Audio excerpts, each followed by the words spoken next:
नमस्कार दोस्तों, स्वागत है आपका स्मार्ट स्टडी चैनल पर। अगर आपकी बोर्ड की परीक्षा नज़दीक है और आप सोच रहे हैं कि 30 दिनों में पढ़ाई को कैसे मैनेज करें, तो ये वीडियो आपके लिए है। आज हम इस प्रभावी 30 दिनों की स्ट्रेटजी पर बात करेंगे, जो आपको टॉप स्कोर करने में मदद करेगी। तो चलिए आइए शुरू करते हैं। तो सबसे पहले हमें अपना 5 दिन जो पहला 5 दिन है उसको कैसे मैनेज करना है, तो सिलेबस को समझना है और योजना बनाना है कि हमारा सिलेबस क्या है और कैसे पढ़ना है, सारी कौन-कौन चैप्टर पढ़ना है सब हम बताएँगे इस वीडियो में, तो शुरू से अंत तक बने रहिएगा। सबसे पहले क्या करना है, शुरुआत के 5 दिन आपको सुबह 6 बजे से लेकर 8 बजे तक सिलेबस को समझना है और उसमें से जो भी कठिन, मध्यम और आसान यानी कि कठिन और हल्का और जो आसान है टिप टॉपिक्स को सूची बनाना है। और उसके बाद इसका आसान और स्कोरिंग टॉपिक्स पर फोकस करना है और देखना है कि सबसे आसान टॉपिक कौन है और किससे सबसे ज्यादा अंक का सवाल पूछा जाएगा। उस टॉपिक्स को आपको एक सूची बनाना है, एक कॉपी में नोट बनाना है कि हमें ये अध्याय और इस टॉपिक्स को पढ़ना है जो बार-बार पूछे जाते हैं। वो भी हम बताएँगे कौन-कौन टॉपिक्स पढ़ना है। उदाहरण के लिए आप गणित में त्रिकोणमिति और सांख्यिकी और विज्ञान में क्या आप रसायन विज्ञान को पढ़ सकते हैं। गणित में क्या त्रिकोणमिति पढ़ सकते हैं। त्रिकोणमिति एक समझने के लिए बहुत ही आसान है, उसका बस आप फ़ॉर्मूला पढ़ लेते हैं अच्छे से, तो उससे क्या होता है ज़्यादातर क्वेश्चन पूछे जाते हैं। और सांख्यिकी पढ़ सकते हैं और विज्ञान में आपको पढ़ना है रसायन विज्ञान। और उसके बाद सुबह 8 बजे के बाद उसके बाद नाश्ता करना है, उसके बाद क्या करना है दोपहर के 12 बजे से 2 बजे तक प्राथमिकता वाले अध्याय पढ़ें, यानी सबसे पहले जो आपका अध्याय है, उस अध्याय को पढ़ें और हर दिन 2 से 3 टॉपिक्स को कवर करते रहें, यानी कि हर दिन 2 से 3 टॉपिक्स को आपको कवर करते हुए चलना है। उसके बाद आगे हमको क्या करना है, शाम 5 बजे से लेकर साढ़े 6 बजे तक पहले पढ़े गए टॉपिक्स का रिवीजन करें, यानी पहले कुछ भी आप जो पढ़े हैं उसको क्या करना है आपको रिवीजन करना है। उसके बाद रात को 8 बजे से लेकर रात को साढ़े 9 बजे तक छोटे नोट्स बनाए गए और मुख्य पॉइंट्स को हाईलाइट करें, यानी कि जितने भी आप पहले नोट्स बनाए हैं उसको क्या करना है पढ़ना है और उसको हाईलाइट करते हुए चलना है। उदाहरण के लिए आप विज्ञान में पढ़ सकते हैं कार्बन और उसको यौगिक, और इतिहास में आप भारतीय स्वतंत्रता आंदोलन के बारे में, यूरोप में राष्ट्रवाद, ये सब आप पढ़ सकते हैं। अगला हमारा पॉइंट है, अब क्या करना है, पहला 5 दिन हम बता दिए, सिलेबस पर ध्यान देना है। जो आपको आसान लगे, जो ज़्यादा स्कोर दे सकता है, उस सिलेबस को पहले आपको कवर करना है और उसको सूची बनाना है। और अगला जो हमारा 6 से 15 दिन होने वाला है, उसको क्या करना है, विषय वार गहराई से पढ़ाई करना है। यानी जितने भी सब्जेक्ट है, सभी को अच्छे से गहराई से एकदम 6 से 8 घंटा डेली पढ़ना है। सुबह 6 बजे से 8 बजे तक कठिन विषयों पर काम करें। जो आपको कठिन विषय लग रहा है, उसको सुबह में पढ़ें 6 बजे से लेकर 8 बजे तक। उदाहरण के लिए आप गणित में पढ़ सकते हैं रेखीय समीकरण और विज्ञान में पढ़ सकते हैं विद्युत। ये दोनों आप अध्याय पढ़ सकते हैं सुबह 6 बजे से 8 बजे तक। उसके बाद दोपहर 12 बजे से 2 बजे तक याद करने वाले विषय पढ़ें, जैसे इतिहास, भूगोल और शास्त्र, ये सब हो गया ना, इसको आप याद करने के विषय को आप दोपहर में पढ़ सकते हैं। और महत्वपूर्ण जितने भी तिथि है पिछले साल पूछे गए हैं, उसी आधार पर जो आपको लगा कि नहीं ये सवाल पूछा गया है, उस सवाल को आप टिक करके उसको लिख सकते हैं और याद करने के लिए। अगला हमारा पॉइंट है, शाम को 5 बजे से साढ़े 6 बजे तक क्या करना है आपको, जितने भी पढ़े हैं सारे प्रैक्टिस करें, वस्तुनिष्ठ प्रश्न और पिछले सालों के पेपर को हल करें। यानी जो भी आप विषय पढ़ रहे हैं, जो आपको अच्छा लग रहा है, उसको पढ़ें पहले, उसके बाद उसको क्या करें प्रैक्टिस करें। प्रैक्टिस बहुत ज़रूरी है।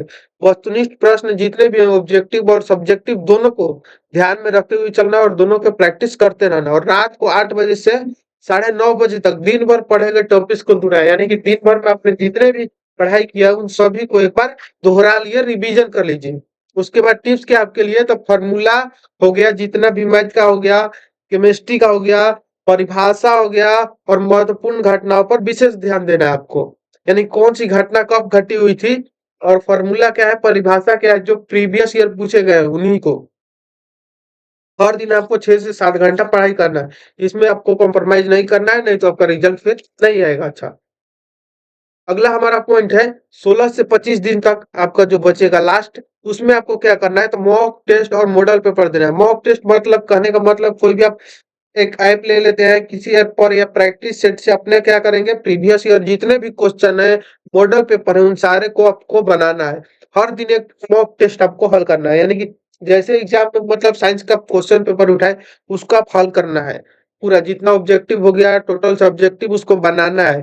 बिहार बोर्ड के पुराने प्रश्न पत्र जो होते हैं उससे प्रैक्टिस करना है, यानी जितने भी प्रीवियस ईयर क्वेश्चन है 2018 या 2019 से अभी तक के 2024 तक के, उसको आपको बनाना है। उसके बाद दोपहर 12 बजे से दोपहर 2 बजे तक आपको मॉक टेस्ट का मूल्यांकन करना है, यानी कि आपको देखना है मॉक टेस्ट में आपने क्या गलतियां की, कहाँ गलती हुआ, ये सवाल क्यों नहीं बना, उस पर आपको ध्यान करना है, एनालिसिस करना है इसको 12 बजे से लेकर 2 बजे तक।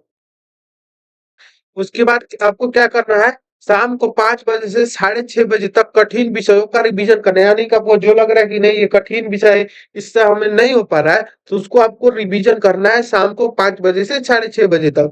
उसके बाद क्या करना है, आपको रात को 8 बजे से 9:30 बजे तक छोटे-छोटे नोट्स और याद किए गए पॉइंट्स की पुनरावृत्ति करें, यानी जो आप पॉइंट्स हाइलाइट किए थे इतिहास और भूगोल में, उस पॉइंट्स को आपको क्या करना है, पुनरावृत्ति यानी दोबारा रिवीजन करना है। उदाहरण के लिए आप क्या कर सकते हैं, विज्ञान में आवर्त सारणी और अम्ल क्षार और लवण, इससे भी प्रश्न पूछे जाते हैं, आप इसको बना सकते हैं। और गणित में समीकरण हल करना यानी द्विघात समीकरण, ये सब जो क्वेश्चन है उसको आप हल करने के लिए सीख सकते हैं। अगला हमारा है दिन 26 से 30, यानी कि अंतिम के 4 दिनों में आपको क्या करना है, तो रिवीजन करना है सिर्फ। सुबह 6 बजे से 8 बजे तक कठिन टॉपिक्स की आखिरी बार रिवीजन आपको करना है। सुबह 6 बजे से 8 बजे तक क्यों भी भूल गए हैं इसे चेक करें, यानी क्यों उस टॉपिक्स को आप भूल गए इसको भी दोहराना है आपको। और दोपहर 12 बजे से 2 बजे तक सबसे ज्यादा आपका स्कोरिंग चैप्टर है उसको रिवीजन करना है, यानी देखना है कि आपको किस चैप्टर से सबसे ज्यादा पूछा गया है, उसी चैप्टर को आपको रिवाइज करना है। विज्ञान में रेडॉक्स अभिक्रिया ये सब आप ध्यान रख सकते हैं, इस रेडॉक्स अभिक्रिया से क्वेश्चन आता है। और इतिहास में भारतीय संविधान के बारे में कुछ पढ़ लीजिएगा। इतना ही हमारा था, ठीक है। और एक पॉइंट है, शाम को आपको 5 बजे से 6:30 बजे तक क्या करना है, वस्तुनिष्ठ प्रश्न हल करने हैं। जितने भी ऑब्जेक्टिव क्वेश्चन है ऑब्जेक्टिव क्वेश्चन पर ज्यादा ध्यान देना है, क्योंकि उसी से का 50% अंक बनेगा। परीक्षा देने की रणनीति बनाए कि कहाँ से कैसे देना है परीक्षा, कौन विषय हमारा छूट रहा है उसको भी ध्यान देना है लास्ट दिनों में। और रात को 8 बजे से 9:30 बजे तक अपने नोट्स पढ़े और तनाव मुक्त रहे और हल्की पढ़ाई करते रहे। तनाव नहीं लेना है, ठीक है, अच्छे से पढ़ाई करना और जो बताए गए उसको रिवीजन करना है। इसको आप एक कॉपी पर आप समय के अनुसार लिख सकते हैं। अगर आप इसको 30 दिन फॉलो करेंगे तो टॉप तो नहीं, लेकिन अगर पहले पढ़ाई किए हैं, अगर इसको आप अच्छे से हल करते हैं तो आप अच्छा स्कोर जरूर कर पाइएगा। तो दोस्तों यही थी 30 दिनों की स्ट्रेटजी। आपको बस यानी नियमित रूप से क्या करना है, पढ़ाई करना है और स्मार्ट तरीके से समय का उपयोग करना है। अगर यह वीडियो आपके लिए मददगार हो तो इसे लाइक करें, दोस्तों के साथ शेयर करें और चैनल को सब्सक्राइब करें। आपकी परीक्षा के लिए शुभकामनाएं। Thank you.